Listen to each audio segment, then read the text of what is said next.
partie nucléaire qui étudie les noyaux de l'atome, nous avons 1, 0, N. Et l'électron se symbolise par E ou 0, moins 1, E. Maintenant, où se trouve la différence de chacun? Les protons a une masse que nous appelons masse absolue. Il a aussi une masse relative. Il a une charge absolue. Il a aussi une charge relative.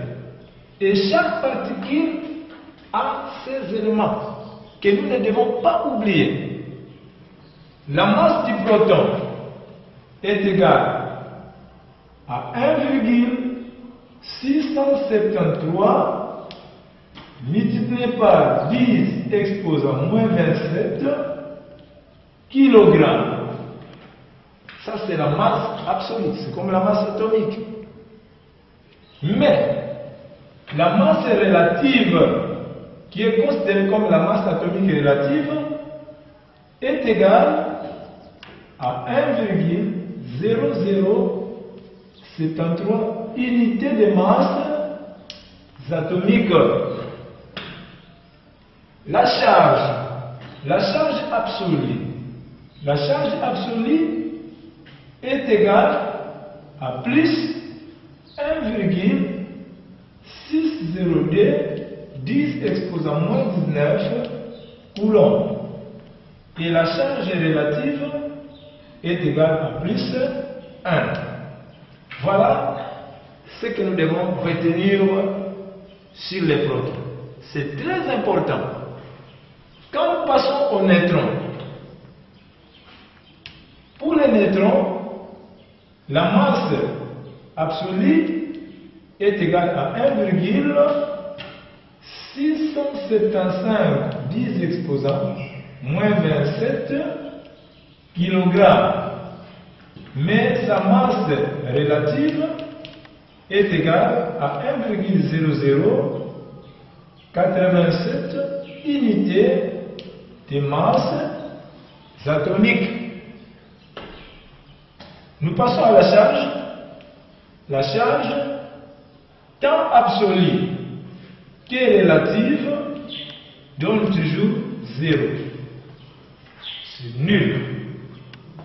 Si c'est optique, nous venons à l'électron. Les électrons, chacun d'eux, a au moins une masse absolue égale à 0,911 10 exposant moins 30 kg. Masse relative 0,00055 unités de masse atomique. Mais alors, sa charge absolue, qui est directement égale à E, donne moins 1,602 10 exposant moins 19 coulombs. Mais sa charge relative, que nous appelons toujours E parce que nous allons voir à la suite comment ça a été déterminé. Ça donne moins 1. Voilà les paramètres que nous devons mettre dans notre tête. Ces paramètres vont nous aider à traiter beaucoup d'exercices. Nous allons maintenant passer comment vous pouvez déterminer la constitution de l'atome. Il est à retenir que l'atome se symbolise par X, A, Z. Ce sont les trois paramètres ici qui déterminent l'atome. Maintenant, nous allons passer à décortiquer chaque paramètre. X signifie tout simplement symbole de l'atome. Il y a plusieurs symboles que vous connaissez, par exemple hydrogène, hélium, lithium, bérylium, ainsi de suite. Nous avons dans les tableaux périodiques plus ou moins 118 éléments. A. A signifie nombre de masses. Mais aussi, ça signifie le nombre de nucléons. Nous allons parler sur les nucléons. Le terme nucléon semble difficile pour certaines personnes. Mais quand on voit des nucléons, on voit les protons et les neutrons. Donc, le mot nucléon a été proposé pour la première fois par Heisenberg. Mais lui, qu'est-ce qu'il a dit? Il a qualifié toutes les particules qui se trouvent dans le noyau à un seul terme qu'il appela nucléon. Donc pour lui, les nucléons sont des particules qu'on trouve à l'intérieur du noyau. Il s'agit des protons et des neutrons.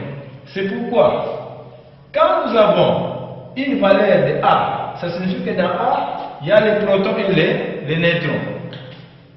Nous passons pour Z.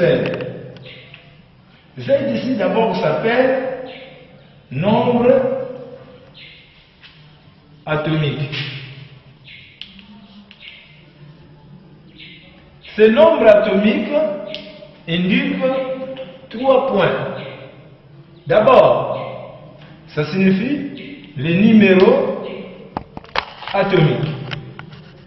C'est-à-dire, numéro d'ordre du tableau périodique, commençant par l'hydrogène jusqu'au dernier élément. 1, 2, 3, 4, 5. Quand on dit les 20 premiers éléments, on compte de 1 à 20.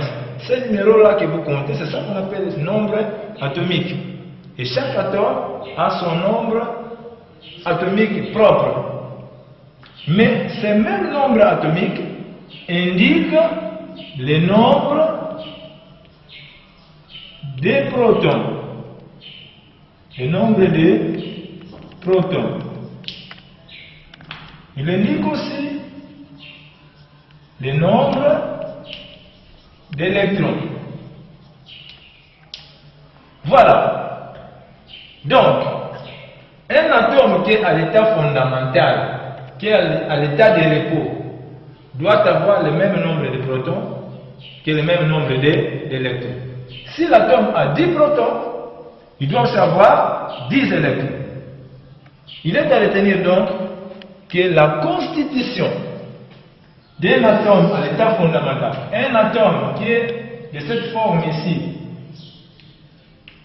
il doit avoir Z de protons, il doit aussi avoir Z électrons. Pourquoi? Parce que lorsque Z est égal à 10, c'est que l'atome aussi a 10 protons.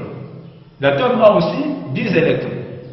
C'est ainsi, connaissant le nombre de nucléons, si le nombre de nucléons est donné par A, or, qui voit les nucléons, voit les neutrons et les protons.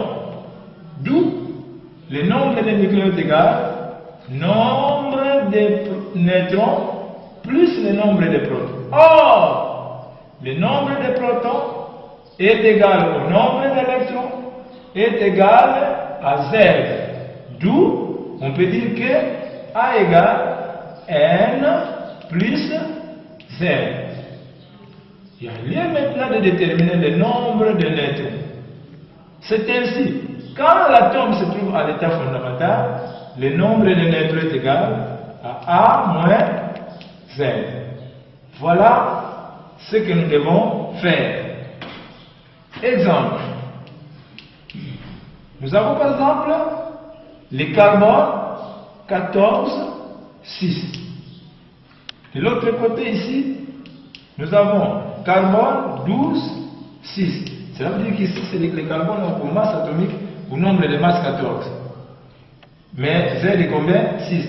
Nous commençons d'abord par tirer ces paramètres que nous connaissons bien. Nous savons déjà que Z est égal à 6. Si Z est égal à 6, ça signifie que nous avons 6 protons, nous avons 6 électrons. Parce que l'atome est à l'état fondamental. Mais il nous manque le nombre de neutrons. D'où le nombre de neutrons serait égal à A moins Z. Or, A c'est combien? C'est 14. 14 moins 6 qui va nous donner nombre de neutrons serait égal à 8. Donc, l'atome de carbone 14 a au moins 6 protons, 6 électrons et 8 neutrons. Ainsi, sans trop avancer, quand l'atome est à l'état fondamental comme ça, nous devons savoir qu'il porte Z protons, Z électrons et A moins Z neutrons. D'une manière simple, lorsqu'on vous demande de donner la constitution d'un atome, vous devez savoir qu'il faut déjà commencer par Z protons, autant d'électrons et autant de neutrons. Aux examens d'État, on peut vous demander deux de ces particules. Mais vous le savez bien que dans le noyau, il y a deux particules qui sont là, les protons et les neutrons, qu'on appelle en un mot nucléon. Alors pour faire cet exercice par exemple, si nous allons avec cette logique, on me dit de donner la constitution de carbone 12. En ce moment-là, je dirais, le carbone 12 a 6 protons. Il a aussi 6 électrons. Parce que Z égale 6. Et maintenant, je fais la différence. 12 moins 6, ça me fait 6 neutrons. Mais, d'autres questions qui peuvent vous arriver. Déterminer le nombre de nucléons. Or, les nucléons, c'est la valeur de A. Donc, le carbone 12 a au total 12 nucléons. Voilà. Nous allons passer aux remarques. Notre remarque se trouve sur les ions. Les ions. Nous avons deux sortes d'ions. Les ions sont des atomes qui portent des charges. Alors, parmi les ions, on a des cations, on a aussi des anions. Qu'est-ce qu'on appelle cations? Cations sont des ions qui portent la charge positive, tant monoatomique que polyatomique. Parmi les cations, nous donnons un exemple. K plus H plus B plus 3, aluminium plus 3. Ça sont des cations, pourquoi? Parce qu'ils ont des charges. Mais aussi on peut donner d'autres exemples, par exemple NH4 plus H3O plus. Là ici sont des cations monoatomiques. Cations monoatomiques. Ici, on va les appeler des cations polyatomiques.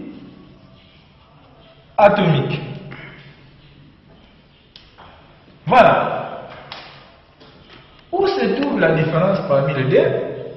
Ici, on ne voit qu'un seul symbole, qu'un seul atome. Mais ici, de l'autre côté, on voit plusieurs atomes. Par exemple, ici, nous avons un azote, 4 hydrogènes. Là, nous avons 3 hydrogènes et un oxygène. Donc, on va l'appeler cation polyatomique. De même aussi pour les anions. Par exemple, nous avons chlore moins, S moins 2, P moins 3, N moins 3. Ils ont la charge négative, c'est pourquoi on les appelle des anions.